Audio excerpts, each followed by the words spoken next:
আল্লাহ তুমি আমার গুনাহগার উম্মতকে বাঁচাও। বিশ্বনবী পাগলের মতো একবার হাউজে কাউসারে যাবেন, একবার সিরাতে যাবেন, একবার পুলসিরাতের দিকে, একবার হাউজে কাউসারের দিকে পাগলের মতো দৌড়াতে থাকবেন। তার কোন গুনাহগার উম্মত যাতে জাহান্নামে ঢুকে না যায়, সেদিন কেউ সুপারিশ করতে পারবে না বিশ্বনবী ছাড়া। কিয়ামতের ময়দানে ওই বিভীষিকাময় সময়ে মুসিবতের কালে মানুষগুলো পাগল হয়ে বিশ্বনবীকে খুঁজতে আরম্ভ করবে। সবাই মিলে বিশ্বনবীর কাছে যেয়ে বলবে, ইয়া রাহমাতাল লিল আলামিন, ইয়া খাতামান নবীন, রাহমাতাল লিল আলামিন। দেখেন আমাদের কি অবস্থা, কি কঠিন বিপদে আমরা আছি, দাঁড়াতে পারি না, সূর্যের আলোতে ঘেমে হয়রান। আজকে কেউ সুপারিশ করতে পারবে না। সব নবীরা অপারগতা স্বীকার করেছে, তারা বলেছে আপনি ছাড়া কেউ নাকি আল্লাহর সামনে দাঁড়াতে পারবেন না, আপনি একটু সুপারিশ করেন। বিশ্বনবী বলবেন, আসো আসো, আজকের দিনে আমি ছাড়া আল্লাহর সামনে কেউ দাঁড়াতে পারবে না।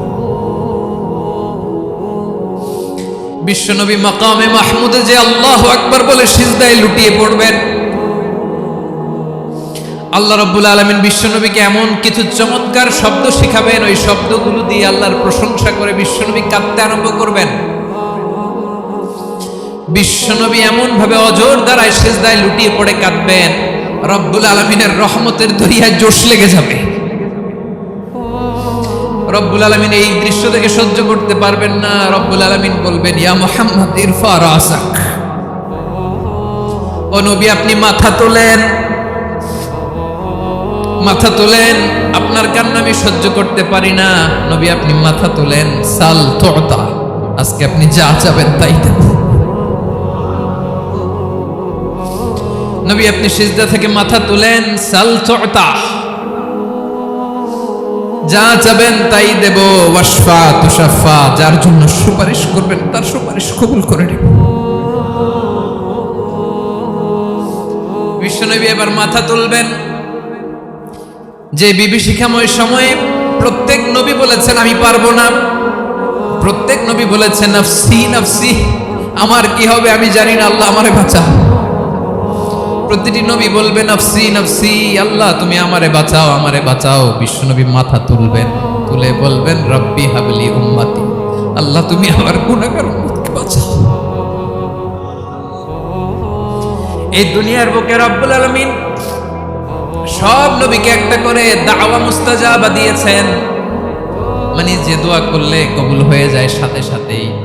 দাও বিহা, দুনিয়ার সব নবীরা ওই দোয়াটা দুনিয়ায় করে ফেলেছে। সব নবীকে আল্লাহ একটা করে দোয়া দিয়েছেন, নবী দোয়া করলেই কবুল। সব নবীরা ওই দোয়া করে ফেলেছে দুনিয়াতে।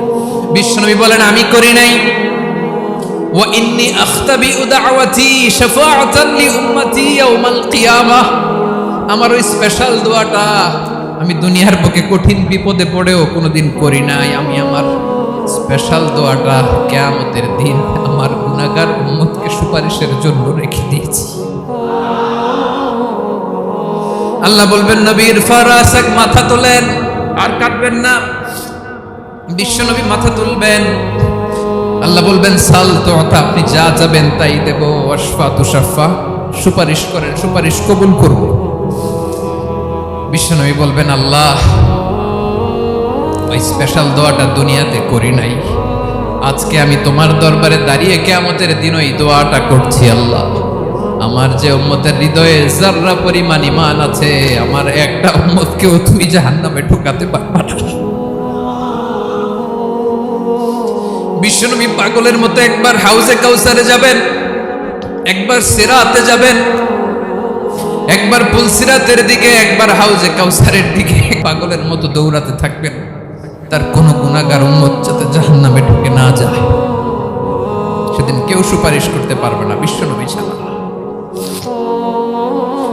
এজন্য 5 নম্বরে আল্লাহ বললেন মান যাল্লাযী ইয়াশফাউ ইনদাহু ইল্লা বিইযনিহি, কার সাহস আছে, কার এত বড় বুকের পাটা কিয়ামতের কঠিন দিন আল্লাহর সামনে দাঁড়িয়ে সুপারিশ করবে? কার ক্ষমতা নাই, কারো ক্ষমতা নাই। বিশ্বনবী সেদিন সিজদায় পড়ে উম্মতের জন্য কাঁদবেন, সবাই কাঁদবে, নাফসি নাফসি, আল্লাহ আমারে বাঁচাও, আল্লাহ আমারে বাঁচাও। বিশ্বনবী বলবেন উম্মতি উম্মতি, বিশ্বনবী আমার জন্য কাঁদবেন, আপনার জন্য কাঁদবেন, আমাদের জন্য সেদিন কেঁদে কেঁদে জাহান্নামের দরজায় দাঁড়িয়ে আমাদেরকে টেনে টেনে জান্নাতে ঢুকাবেন। এজন্য এই বিশ্বনবীর ভালোবাসা যেন আমাদের হৃদয়ে ভরপুর থাকে। আমার ভাইয়েরা, প্রতি শুক্রবার বিশ্বনবীর উপরে বেশি বেশি যেন আমরা দুরূদ পড়ি। আমরা যখন বিশ্বনবীর সালাম দেই, দুরূদ পড়ি, একদল স্পেশাল ফেরেশতা আছে যারা বিশ্বনবীর দুরূদটা নিয়ে সরাসরি বিশ্বনবীর রওজায় যায়, যে বলে অমুকের বেটা অমুক আপনারে সালাম দিয়েছে। বিশ্বনবী নিজ কবরের থেকে নিজেই সালামের উত্তর দেয়। বিশ্বনবীর ভালোবাসা যেন আমাদের হৃদয়ে থাকে, বিশ্বনবীর সুন্নাহ দিয়ে যেন আমাদের জীবনটাকে সাজাই করা যাবে ইনশাআল্লাহ। বিশ্বনবীর ভালোবাসা ছাড়া কেউ জান্নাতে ঢুকতে পারবে। বিশ্বনবীর পক্ষে আমরা বলব, বিশ্বনবীর পক্ষে আমরা লিখব, বিশ্বনবীর জন্য আমরা আমাদের কলিজার রক্ত বিলিয়ে দিব, ঠিক কিনা বলেন? সেদিন বিশ্বনবী ছাড়া কেউ সুপারিশ করতে পারবে না। 5 নম্বর আল্লাহ বললেন, মান দাল্লাযী ইয়াশফাউ ইনদাহু ইল্লা বিইذনি, কে আছে সুপারিশ করবে আল্লাহর সামনে আর আপনি আপনার বাবার দরবারে যে সেজদা দেন? হ্যাঁ, ইব্রাহিম আলাইহিস সালাম থারথার করে কাঁপবে আর বলবে নফসি নফসি, আল্লাহ আমারে বাঁচাও। মুসা আলাইহিস সালাম থারথার করে কাঁপবে, আল্লাহ নফসি নফসি, আমারে বাঁচাও। আর আপনি পীরের দরবারে যে সেজদা দেন? কোথায় আছেন আপনি? খবরদার, কেউ বাঁচাতে পারবে না। যাকে ইল্লা আল্লাহ যাকে অনুমতি দেন, বিশ্বনবীকে দিবেন, নবীদেরকে দিবেন, এরপরে আল্লাহ তার স্পেশাল ওয়ালিদেরকে, মুত্তাকিনদেরকে, শহীদদেরকে, সিলেক্টেড বান্দাদেরকে দিবেন। কিন্তু কাকে দিবেন, কার জন্য দিবেন, দুনিয়ার কেউ জানে না একজন ছাড়া, তিনি কে? আল্লাহর ওয়ালিদেরকে, নেককার লোকদেরকে আল্লাহ সুপারিশের অনুমতি দিবেন। কিন্তু আপনি যারে মানেন, যার পায়ে সেজদায় লুটিয়ে পড়ে থাকেন, তারে যে আল্লাহ দিবেন, এটার কোনো গ্যারান্টি আছে? কথা বলেন। এজন্য জপতে হবে একজনের নাম, আওয়াজ করে বলুন, তিনি কে? আয়াতুল কুরসির 5 নাম্বার কথা হচ্ছে, সেদিন কেউ কারো উপকারে আসবে না, সুপারিশ করার সুযোগ পাবে না, আল্লাহ যাকে অনুমতি দেয় তিনি ছাড়া। আল্লাহ যদি কাউকে দয়া করে অনুমতি দেয় তাহলে করতে পারবে, তাহলে পারবে। সেই কিয়ামতের দিনটা বড্ড ভয়ঙ্কর, কেউ সুপারিশ করার সাহস পাবে না। আরে আমার অবস্থা কি আমি জানি না, আমি আবার কারোর জন্য সুপারিশ করব? কথা বুঝেন নাই? আমার কি হবে আমি জানি, তা আমি আরেকজন নিয়ে টেনশন করার সুযোগ কোথায়? ইয়া নফসি ইয়া নফসি, আল্লাহ আমারে বাঁচাও, আমারে বাঁচাও, আমারে বাঁচাও। কাঁদতে কাঁদতে মানুষ হয়রান হয়ে যাবে, এ নাকি আবার আরেকজনের বাঁচাও। বিশ্বনবী বলেন, বিশ্বনবী একবার ছাগলের রান খাচ্ছিলেন, রান খেতে খেতে বিশ্বনবী বলেন, আনা সাইয়্যিদুন নাসি ইয়াউমাল কিয়ামা, আমি কিয়ামতের দিন সর্বশ্রেষ্ঠ হব, মানুষের মধ্যে সর্বশ্রেষ্ঠ সেরা আমি বিশ্বনবী। আলহামদুলিল্লাহ পড়েন। বিশ্বনবী বলেন, সেদিনটা বড্ড ভয়ঙ্কর, সেদিন কেউ কারো কোনো উপকারে আসবে না, বন্ধু বন্ধুর কাজে আসবে না, স্ত্রী স্বামীর উপকারে আসবে না, স্বামী স্ত্রীর উপকারে আসবে না, পীর সাহেব মুরিদরে বাঁচাতে পারবে না, মুরিদ পীর সাহেবরে বাঁচাতে পারবে না, নেতা কর্মীর পরিচয় দিবে না, কর্মী নেতার পরিচয় দিবে না, ভাই বোনকে চিনবে না, বোন ভাইকে চিনবে না, বাবা তার সন্তানকে চিনবে না, মেয়েকে দেখে মা দৌড়ে দৌড়ে পালাবে। বড্ড ভয়ঙ্কর দিন। বিশ্বনবী বলবেন, জমিনটা এখনকার মতো থাকবে না, পুরো জমিনটা সমান হয়ে যাবে, ফ্ল্যাট। এখন তো গোল, তখন ফ্ল্যাট। সবাই এক জমিনের উপরে দাঁড়াবে, সূর্যটা মাথার কাছে চলে আসবে, সূর্যের গরমে মানুষের মাথার মগজ গলে গলে কানের ছিদ্র, নাকের ছিদ্র দিয়ে বেয়ে বেয়ে পড়বে। সবাই হয়রান, পেরেশান, ক্লান্ত শ্রান্ত। মানুষগুলো বলবে বাঁচার কোনো উপায় নাই।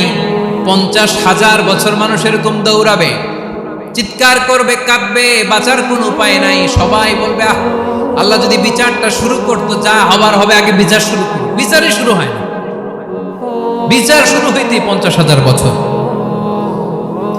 আল্লাহ, 50,000 বছর, 5,000, 15,000 না, 50,000 বছরের যাবে। মানুষগুলো কাঁদতে কাঁদতে বলবে, চলো আমরা আদম আলাইহিস সালামের কাছে যাই, যেন আল্লাহর যে সুপারিশ করে, আল্লাহ আপনি বিচার শুরু করেন। কিয়ামতের ময়দানে সবাই মিলে সাইয়েদনা আদম আলাইহিস সালামের কাছে যেয়ে বলবে, ইয়া আবাল বাশার, ইয়া আউয়ালাল আম্বিয়া, ও ও আদম নবী, আপনি দুনিয়ার বুকে প্রথম নবী। আল্লাহ নিজ হাতে আপনারে 60 হাত লম্বা করে বানিয়েছেন। আপনার সম্মানে ফেরেশতাদেরকে সেজদা দিতে বলেছেন। দুনিয়ার প্রথম নবী, প্রথম মানুষ আপনি। আপনি আল্লাহর যে সুপারিশ করেন যেন আল্লাহ বিচার শুরু করে। আদম আলাইহিস সালাম বলবেন আমি পারবো না, কারণ আল্লাহ আমাকে একটা নিষিদ্ধ গাছের কাছে যেতে নিষেধ করেছিল, আমি ভুল করে এই গাছের ফল খেয়েছি। নাফসি নাফসি, আজকে আমার কি হবে আমি জানি না, আমি বড় লজ্জিত। আমারে যদি আল্লাহ জিজ্ঞেস করে কেন খাইছিলাম, আমার কোনো উত্তর নাই। তোমারে বাঁচামো কেমনে আমি? নবীরা থার করে কাঁপবে সেদিন। আদম আলাইহিস সালাম বলবেন আমি পারবো না, মাফ করো আমাকে, আমি পারবো না। ওই যে ভুল করে গন্ধম খেয়ে ফেলেছি, নিষিদ্ধ গাছের ফল খেয়ে ফেলেছে, আমি বড় লজ্জিত, অনুতপ্ত, আমি পারবো না। আজকে আল্লাহ এত রাগান্বিত হয়েছে, আগে কখনো আল্লাহ এত রাগান্বিত হয় নাই, ভবিষ্যতে আল্লাহ কখনো এত রাগান্বিত হবে না। আমি পারবো না। এক কাজ করো, তোমরা নূহ আলাইহিস সালামের কাছে যাও। কোন নবী? লোকেরা এবার পাগলের মতো দৌড়াতে দৌড়াতে আল্লাহর নবী নূহ আলাইহিস সালামের কাছে যেয়ে বলবে ইয়া নবী আল্লাহ নূহ, আনতা আউয়ালুর রুসুলি ফিল আরদ, আপনি জমিনে প্রথম রাসূল। আদম আলাইহিস সালাম নবী ছিলেন, রাসূল ছিলেন না। এই দুনিয়ার বুকে প্রথম রাসূল ছিলেন আল্লাহর নবী নূহ আলাইহিস সালাম। সবাই বলবে ও নবী আল্লাহ নূহ, রাসূল আল্লাহ নূহ, আল্লাহ আপনাকে আবদান শাকুরা, শুকরগুজার বান্দা বলে কোরআনে বলেছে। কোরআনে নূহ আলাইহিস সালামের নামেও সূরা আছে না নাই? আপনি আল্লাহর প্রিয় বান্দা, প্রিয় রাসূল। দেখেন আমাদের কি দশা, ঘামতে ঘামতে শেষ। জমিনটা তামার জমিন, সূর্যটা মাথার কাছে, কি করবো আর পারি না, ঘামতে ঘামতে আর কত ঘামবো, কত দাঁড়িয়ে থাকবো। আল্লাহরে যে বলেন বিচার যেন শুরু করে। নূহ আলাইহিস সালাম বলবেন আমিও পারবো না, আমিও পারবো না। আমি আমার ছেলের জন্য কথা বলে ভুল করে ফেলছি। যখন মহাপ্লাবন হবে আমি বললাম আল্লাহ আমার কলিজার টুকরা সন্তান রে বাঁচান। আল্লাহ বললেন ও নূহ, সে তোমার সন্তান না, কারণ সে ঈমান আনে নাই, সে পাহাড়ের উপর দাঁড়িয়েছে, দেখি কেমনে সে বাঁচে। ওই যে আমি একটা না বুঝে আবদার করেছি, আল্লাহ আমার উপর রেগে গিয়েছিলেন। আজকে আল্লাহ ওই ব্যাপারে যদি আমারে প্রশ্ন করে, আমার কোনো জবাব নেই, আমি পারবো না, মাফ করো। তোমরা সবাই মিলে আল্লাহর খালিল ইব্রাহিম আলাইহিস সালামের কাছে যাও। লোকগুলো পাগলের মতো খুঁজতে আরম্ভ করবে, অযুত লক্ষ নিযুত কোটি মানুষের ভিড়ে আল্লাহর খালিল ইব্রাহিমকে যে বলবে ইয়া খালিলুল্লাহ, ও আল্লাহর খালিল, আল্লাহ আপনাকে বড্ড ভালোবেসেছেন, আপনি কাবা বানিয়েছেন, আল্লাহ আপনাকে বড্ড পছন্দ করেন। দেখেন আমাদের কি অবস্থা। আপনি যে আল্লাহর কাছে সুপারিশ করেন যেন আল্লাহ আজকে বিচার শুরু করে। আল্লাহর নবী ইব্রাহিম বলবেন আমিও পারবো না, আমি আমার জীবদ্দশায় 3টা মিথ্যা বলেছি। কয়টা? আসলে মিথ্যা না, একটু টুইস্ট করে কৌশল করে কথা বলেছিলেন, ওইটাকে হাদিসে মিথ্যা বলা হয়েছে।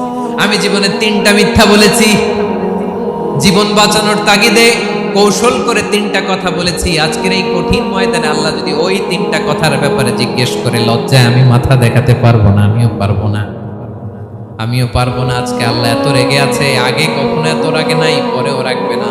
তোমরা সবাই মিলে বনি ইসরাইলের নবী মূসা আলাইহিস সালামের কাছে যাও।